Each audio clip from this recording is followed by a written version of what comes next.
just when the world thought the biggest danger to global oil supplies was the Strait of Hormuz, another maritime choke point has suddenly returned to the spotlight. The Bab El-Mandeb Strait, the narrow stretch of water connecting the Red Sea with the Gulf of Aden, is once again at the center of a growing geopolitical storm. As the United States of America and Iran continue exchanging military strikes, the conflict is now spilling into Yemen.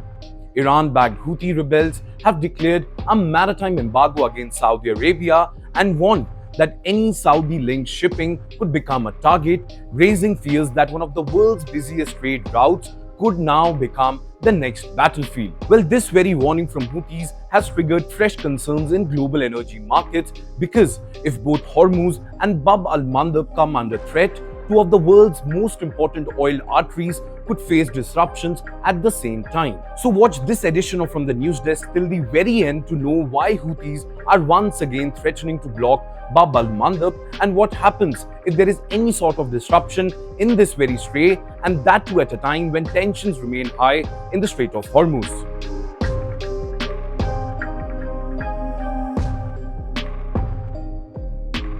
Well, the Houthis are an armed movement that controls much of northern Yemen, including the capital Sana'a. Over the years, they have transformed from a local insurgent group into one of the Middle East's most capable non-state military forces. In fact, many news reports say they still possess ballistic missiles, cruise missiles, armed drones, and anti-ship weapons capable of threatening vessels operating in the Red Sea. Now, it is also important to remember that during the Gaza conflict, the Houthis repeatedly attacked commercial ships and military vessels in the Red Sea, forcing several global shipping companies to divert their vessels around Africa instead of using the shorter Red Sea route. Even limited attacks were enough to disrupt maritime traffic at that time, because shipping companies simply could not afford the risk. Now let's talk about the Saudi Arabia angle in this entire equation.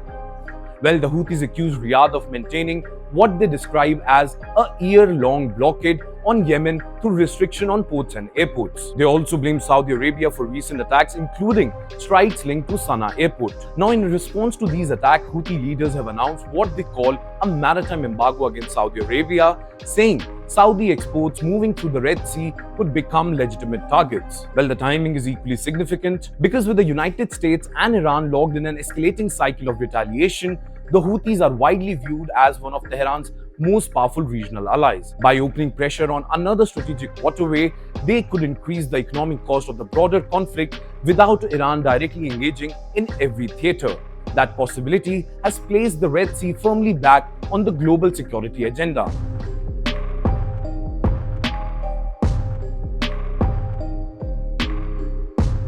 Now, Bab El-Mandeb may appear tiny on a map, but its importance is enormous. The strait lies between Yemen on one side and Djibouti and Eritrea on the other.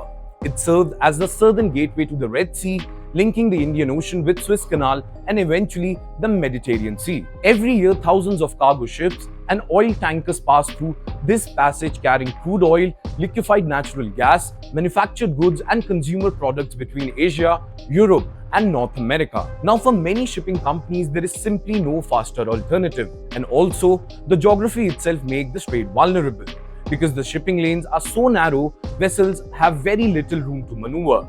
That means missiles, drones, or even small attack boats launched from Yemen can create enough danger to force commercial operators to suspend or reroute traffic. In fact, Saudi Arabia has become especially dependent on this route in recent times. With instability already affecting shipping through the Strait of Hormuz, the kingdom has increasingly relied on Red Sea exports terminal. Any disruption at Bab El-Mandeb will therefore hit Saudi oil exports at a particular sensitive moment. Now, for energy markets, this is a worrying scenario. If one choke point is disrupted, traders become nervous.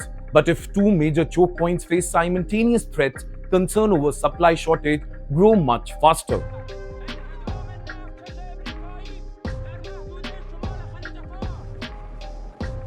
Now let's look at the larger picture. A complete closure of Bab El-Mandeb would send shockwaves far beyond the Middle East. Oil tankers could be forced to take the much longer route around the Cape of Good Hope in southern Africa.